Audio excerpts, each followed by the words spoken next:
Aquí se está argumentando que estamos en época de pandemia y que es inconveniente garantizar que los salarios no mínimos se incrementen con el IPC. Ese es un argumento bastante pobre, por cierto.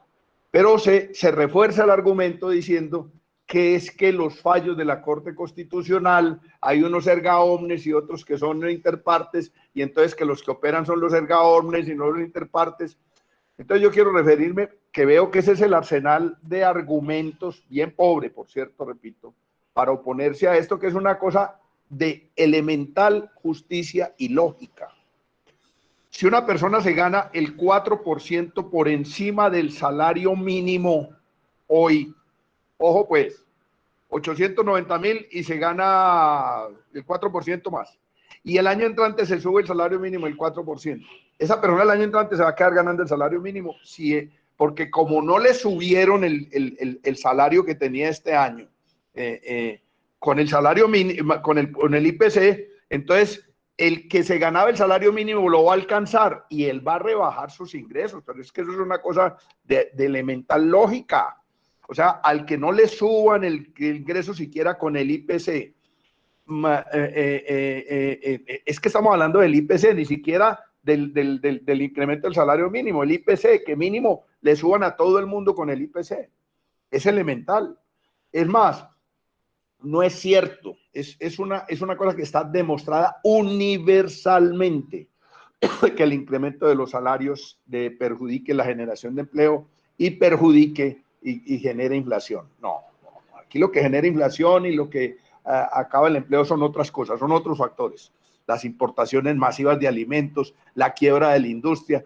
Si vamos a hablar de las causas del desempleo, hablamos de las causas del desempleo. Pero estamos hablando de un tema que es ya bien conocido en el mundo. Ojo, quien no entienda esto, pues hombre, está en contravía de lo que la realidad nos está diciendo. El ingreso mayor de los trabajadores, el mayor ingreso de los trabajadores, implica necesariamente un mayor consumo de hogares, un mayor consumo de hogares. Y un mayor consumo de hogares implica una mayor generación de empleo.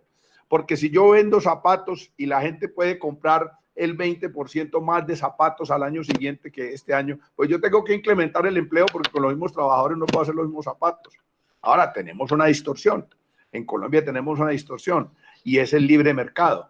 Muchas veces los incrementos salariales se vuelven un factor para comprar mercancías importadas. Bueno, un pedacito de la plata que gastan de más los trabajadores le llega por lo menos a los importadores y a los distribuidores y a los comercializadores y a los trabajadores de los almacenes que venden productos importados. Lo ideal sería que lo que podamos producir aquí lo produzcamos protegiendo nuestro mercado interno y permitiendo que otros de otros países vengan a vender cosas aquí, pero que los aranceles nivelen la cancha.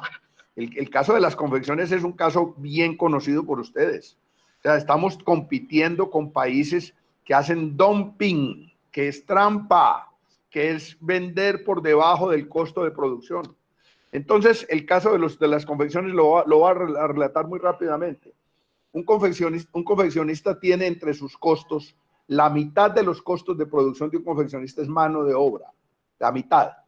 Y la mano de obra en países del África o del extremo oriente del mundo, de Asia, puede ser hasta un 20% de lo que es el salario en Colombia o un 50%. Entonces usted está comprando cosas con un costo de producción distorsionado, porque además hay países como China, por ejemplo, donde el salario es muy bajito, pues, el salario nominal que le pagan al trabajador, pero hay un salario oculto que no se cuenta para el precio de la mercancía, que es lo que el Estado asume en transporte, educación, salud, bueno, vivienda y otras cosas. Entonces a un trabajador de China le pagan muy poquito, pero a un trabajador de China la energía eléctrica le vale muy poquito, la educación no le vale nada, la salud no le vale nada.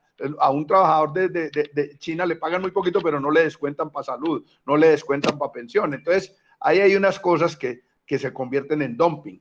Pero si usted mira otros factores, por ejemplo, energía eléctrica, crédito, normas ambientales, también hay dumping en esos países. Entonces estamos compitiendo con países que tienen dumping y nosotros compitiendo con los costos reales.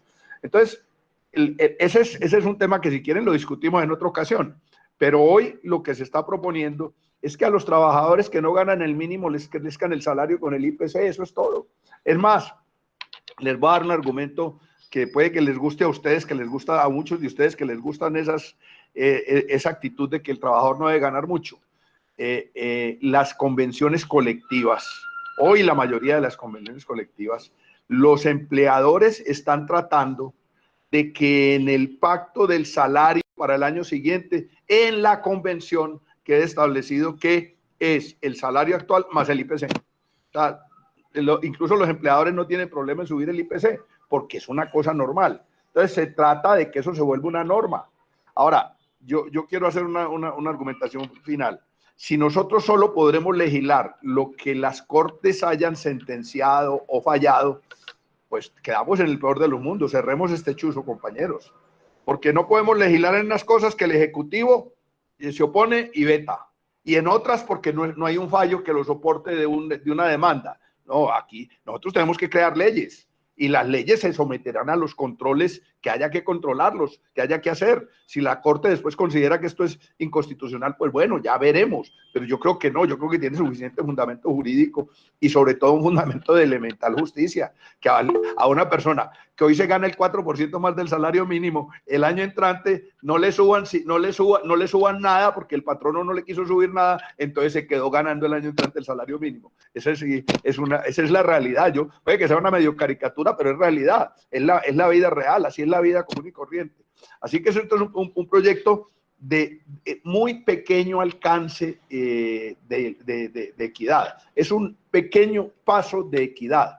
Y ojo, si nosotros queremos salir del atolladero de la crisis económica en que se incurrió el país ya, en que venía de atrás y que hoy se profundizó con la pandemia, tendremos que hacer unas acciones de este tipo: aumentos salariales, generación masiva de empleo, estímulo al consumo de hogares. Si no, explíquenme cómo vamos a salir de esto. No hay otra manera. Eso ya está inventado en el mundo. Cuando la depresión del 29, lo que hicieron los gobiernos de Estados Unidos fue inyectar recursos públicos, emisión de moneda para hacer obra pública y para generar empleo de manera masiva, empleo que a su vez generó producción y que generó más empleo.